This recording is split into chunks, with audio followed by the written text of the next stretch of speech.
සියවස් කිහිපයකට පෙර ඉතා කුඩා ගණිතමය ක්‍රියාකාරකම් සඳහා පරිගණකය පළමුවෙන්ම නිර්මාණය විය. නමුත් පරිගණකයේ සිදු වූ විකාශනයත් සමගම එය මිනිස් මොළයට සමාන හැකියාවක් ඇති උපකරණයක් බවට පත්වී ඇත. එනම් මිනිස් මොළයෙන් මෙතෙක් බිහි වූ ඉතා සුවිශේෂී නිර්මාණය වන්නේ පරිගණකයයි.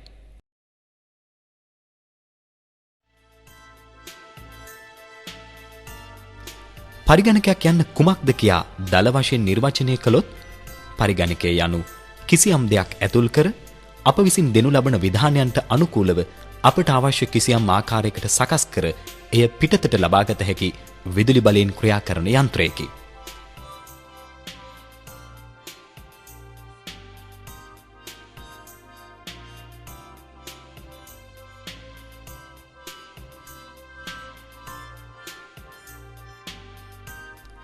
ප්‍රධාන වශයෙන් පරිගණකයකින් කරගත හැකි කාර්යයන් කිහිපයක් ඇත.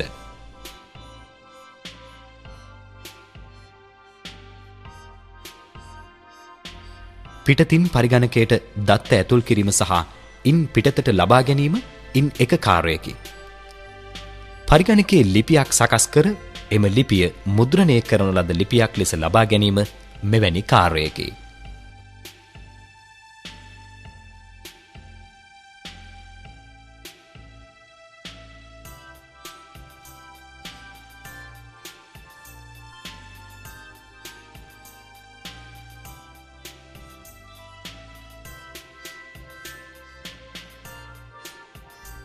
දත්ත ගබඩා කළ හැකිවීම පරිගණකයේ තවත් ගුණාංගයක් වන අතර අපට අවශ්‍ය ගීතයක්, චිත්‍රපටයක්, ලිපියක්, ඡායාරූපයක් වැනි ඕනෑම දෙයක් පරිගණකයේ තැන්පත් කර තබා අපට අවශ්‍ය ඕනෑම විටක භාවිතයට ගත හැක.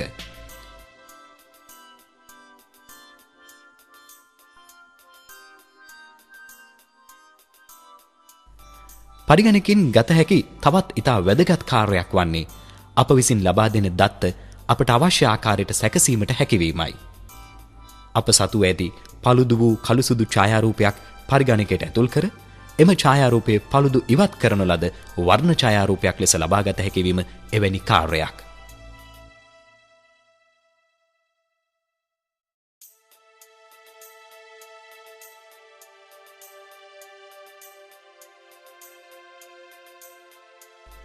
පරිගණකය දත්ත sannivedana මාධ්‍යයක් ලෙසද යොදාගත හැකි අතර අන්තර්ජාලයේ භාවිතයෙන් අපට අවශ්‍ය ඕනෑම තොරතුරක් එක් පරිගණකයක සිට ලෝකයේ ඕනෑම තැනක ඇති වෙනත් පරිගණකයකට sannivedanaya කළ හැක.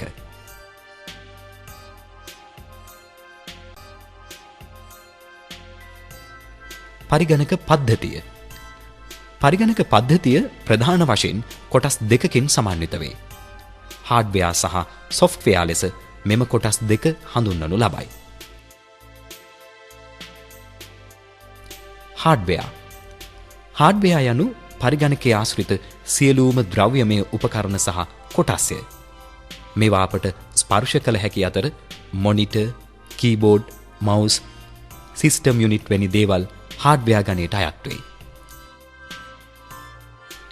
මෙම කොටස් සහ උපාංග මගින් ඉටුවන කාර්යය අනුව හાર્ඩ්වෙයාර් ප්‍රධාන කොටස් 4කට වර්ග කෙරේ.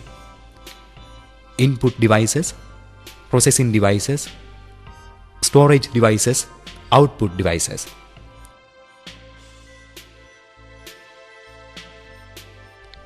Input devices යනු පරිගණකයට දත්ත ඇතුල් කරන උපාංගයන්ය.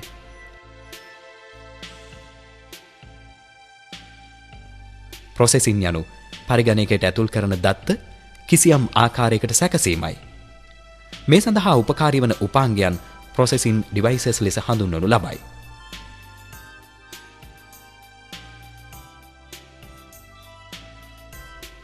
input devices භාවිතයෙන් අප විසින් පරිගණකයට ඇතුල් කරන සහ පරිගණකයෙන් සකස් කරනු ලබන දත්ත සහ තොරතුරු තැන්පත් කිරීමට යොදා ගනු ලබන උපාංග storage devices වෙයි.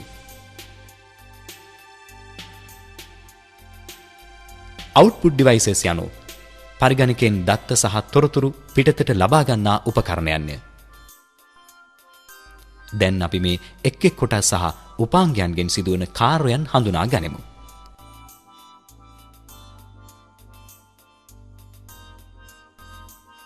කීබෝඩ් පරිගණකය තුළට අකුරු හෝ ඉලක්කම් ඇතුල් කිරීම, පරිගණකයට ක්ෂණික විධානයන් දීම, තවත් බොහෝමයක් කාර්යයන් සඳහා කීබෝඩ් එක භාවිතා කරයි. ඒ එක් කාර්යයන් සඳහා විශේෂිත වූ සහ පොදු වූ කීස් වලින් කීබෝඩ් එක සමන්විතයි.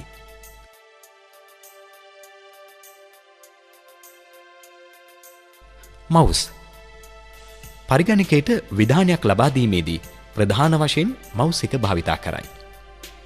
පරිගණක තිරයේ පෙන්වන මවුස් පොයින්ට් එක මවුස් එක මගින් එහා මෙහා කළ හැකි අතර මවුස් පොයින්ට් එක පරිගණක තිරයේ ඇති බටන්ස් වැනි දේ මතට ගෙන ගොස් ක්ලික් කිරීම මගින් අපට අවශ්‍ය විධානයන් පරිගණකයට ලබා දිය හැකියි. සාමාන්‍යයෙන් මවුස් එකක බටන්ස් දෙකක් ඇත. මේවා left mouse button සහ right mouse button ලෙස හඳුන්වයි.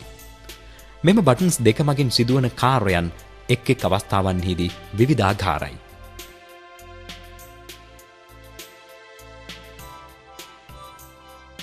මොනිටර් පරිගණකයේ සමග කටයුතු කිරීමේදී පරිගණකයෙන් සිදුවන කාර්යයන් සහ අප විසින් සිදු කරනු ලබන කාර්යයන් අපට දිස්වන්නේ මොනිටර් එකේ තිරය මගින්. මෙය පරිගණකයේ ප්‍රධාන output device එක වේ.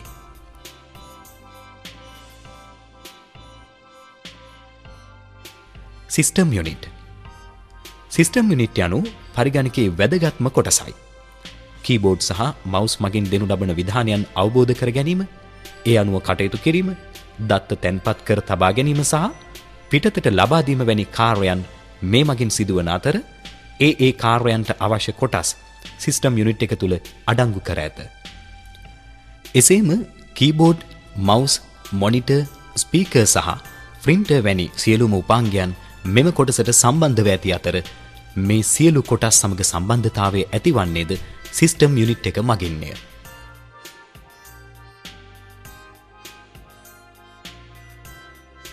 හાર્ඩ් ඩිස්ක් පරිගණකයට ඇතුල් කරනු ලබන සහ පරිගණකයේ මගින් සකස් කරනු ලබන සියලුම දත්ත සහ තොරතුරු තැන්පත් කරනු ලබන්නේ හાર્ඩ් ඩිස්ක් එක තුලය.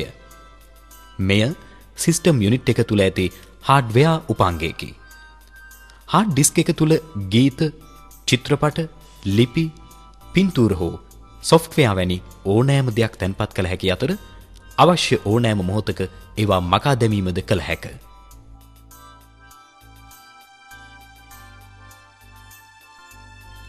CD-ROM මෙය සිස්ටම් යුනිට් එක තුලට සම්බන්ධ කර ඇති හાર્ඩ්වෙයාර් කොටසකි. CD-ROM එක භාවිතෙන් CD එකක් තුල ඇති ගීත, චිත්‍රපට, ලිපි, පින්තූර හෝ වෙනත් ඕනෑම දෙයක් පරිගණකයේ ආශ්‍රයෙන් නැරඹීමට හෝ ඇසීමට හෝ හැකියාව ඇත. එසේම CD එකක් තුල ඇති ඕනෑම දෙයක් CD-ROM එක භාවිතෙන් පරිගණකයේ තැන්පත් කළ හැකි අතර CD writer නැමැති විශේෂ උපාංගය මගින් පරිගණකයේ තුල ඇති ඕනෑම දෙයක් CD තැටියකට ගැනීමද කළ හැක.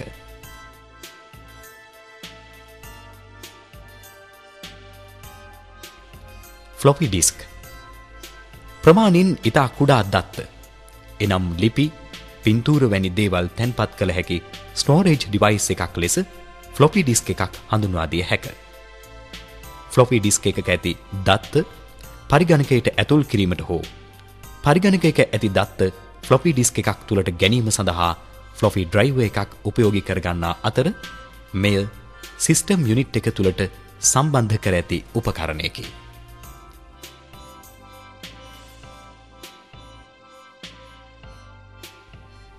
ප්‍රින්ටර් පරිගණකය තුල තැන්පත් කර ඇති හෝ අප විසින් පරිගණකයේ නිර්මාණය කරන ලද ලිපියක්, පින්තූරයක් වැනි දෙයක් ප්‍රින්ටර් එක මගින් මුද්‍රණය කරගත හැක.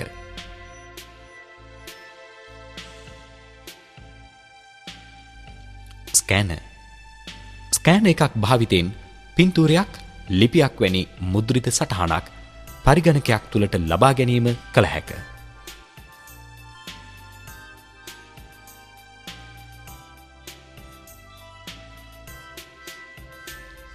මෙම සියලුම හાર્ඩ්වෙයාර් උපාංග අතරින් පරිගණකයක් අංග සම්පූර්ණ වීමට අවමයෙන් තිබිය යුතු හાર્ඩ්වෙයාර් උපාංග කිහිපයක් ඇත.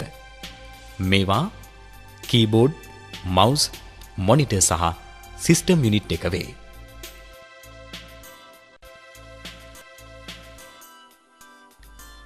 software පරිගණකයක hardware උපාංග තිබූ පමණින් පරිගණකය තුලින් කිසියම් කාර්යයක් ඉටු කර ගැනීමට නොහැකි.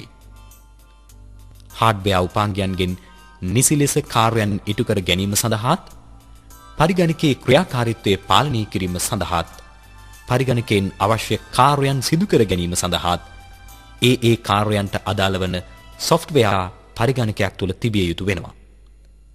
මෙම software system unit එක තුල ඇති storage device වල එනම් hard disk එකේ තැන්පත් කරනු ලබයි. අපට පරිගණකයේ භාවිතයෙන් ලිපියක් සකස් කර ගැනීමට අවශ්‍ය වූ විට ඒ සඳහා ලිපි සැකසීම සඳහා යොදා ගනු ලබන software එකක් අවශ්‍ය වෙනවා.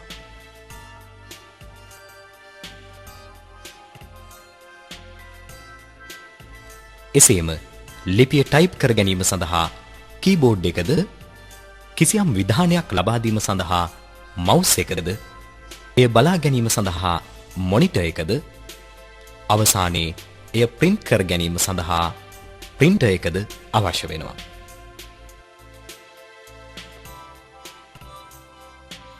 මෙමගින් පැහැදිලි වෙනවා පරිගණක පද්ධතියක් සම්පූර්ණ වීමට එනම් ඉන් කිසියම් කාර්යයක් ඉටු කර ගැනීමට hardware සහ software යන කොටස් දෙකම එකට සම්බන්ධ විය යුතු බව.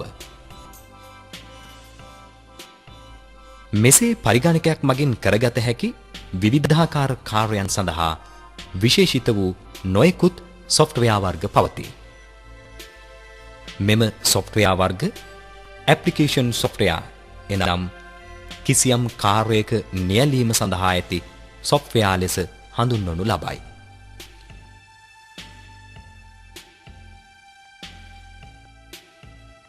system software පරිගණකයක ඇති තවත් software වර්ගයකි.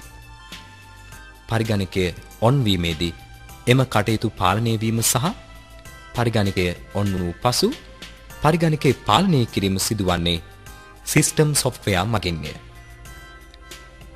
පරිගණකයේ පාලනය කිරීම සඳහා උපකාරී වන ප්‍රධාන system software එක එහි යරි operating system එක වේ. Windows යනු මෙවැනි operating system එකකි.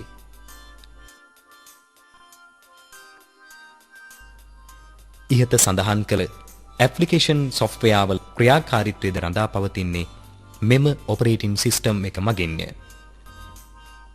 operating system එකක් නොමැති පරිගණකයක ඇති කිසිම hardware උපාංගයකින් කිසිම කාර්යයක් කරගත නොහැකි අතර කිසිම application software එකක් ක්‍රියාත්මක කළ නොහැක. පරිගණක අධ්‍යාපනයේදී ඉතාමත් වැදගත් වන්නේ සහ පළමුවෙන්ම ඉගෙන ගත යුතු වන්නේ මෙම operating system එකක්ය. Windows දැනට ශ්‍රී ලංකාවේ මෙන්ම බොහෝමයක් රටවල බහුලව භාවිතා වන ඉතා පහසුවෙන් හැසිරවිය හැකි operating system එකක්ය.